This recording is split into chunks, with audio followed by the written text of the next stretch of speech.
સુપ્રભાતમ મિત્રો, જય દ્વારકાધીશ। હું છું આપનો મિત્ર કમલેશભાઈ ચૌહાણ, રાજકોટ। અમૃત પુષ્પ સેવા કેન્દ્ર કે જ્યાં જે લોકોને અમૃત પુષ્પ જોતું હોય તે લોકોએ શુક્રવારે રાત્રે 9 થી 10 મોબાઈલ નંબર 94 277 94 535, ફરી પાછું રિપીટ કરું, 94 277 94 535 ઉપર કોલ કરી આવી રીતે અપોઇન્ટમેન્ટ લખાવી અને નામ લખાવ્યા પછી જે તમને શનિવારનો ટાઈમ આપવામાં આવે એ ટાઈમે તમારે અમૃત પુષ્પ લેવા આવવાનું રહેશે।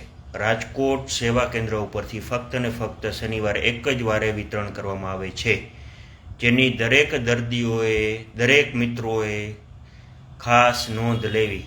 ગમે ત્યારે ગમે તે લોકો ગમે ત્યારે લેવા આવી જાય છે તો એવી રીતે આપવામાં આવશે નહીં, કારણ કે અહીંની પણ કંઈક સિસ્ટમ છે, એ સિસ્ટમને ફોલો કરવી ફરજિયાત છે।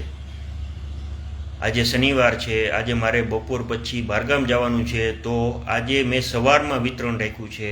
અમે વિતરણ બને ત્યાં સુધી સ્કીપ કરતા નથી, જેથી કરીને દર્દીને કંઈ પ્રોબ્લેમ ન થાય, પણ તો પણ દર્દી સમજતા નથી।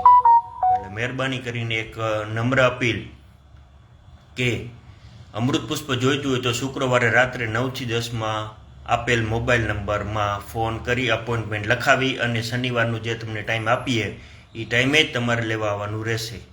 અન્ય કોઈ દિવસે કે અન્ય કોઈ ટાઈમે આપવામાં આવશે નહીં। લોકો અવારનવાર ડાયરેક્ટ સીધું કેન્દ્ર ઉપર આવે છે અને કે અમૃત પુષ્પ આપો, એવી રીતે મળતું નથી, જેની દરેક મિત્રોએ નોંધ લેવી। અને આ જે અમૃત જે છે, અમૃત પુષ્પ તે ખરેખર સ્વર્ગસ્થ દિનેશભાઈ વિઠલાણીના 34 વર્ષના સંશોધનની દેન છે, અને આ અમૃત પુષ્પ જે રહ્યું સેવા માટે અને સમાજ માટે વાપરવાનું છે, નહીં કે પોતાને માટે। એટલે કે જો આપણે સમાજ માટે આવી કંઈક નાની એવી સેવા કરી શકીએ તો એ પણ દ્વારકાધીશની કૃપાથી જ થઈ શકે છે, અને રિઝલ્ટ આપનાર પણ દ્વારકાધીશ જ છે। આ મારા જાત અનુભવો છે કે જેમાં ખરેખર દ્વારકાધીશની કૃપા અને આશીર્વાદ પડી જાય એટલે 100% રિઝલ્ટ મળે જ। જય દ્વારકાધીશ। સ્વસ્થ રહો, તંદુરસ્ત રહો ને મસ્ત રહો મિત્રો।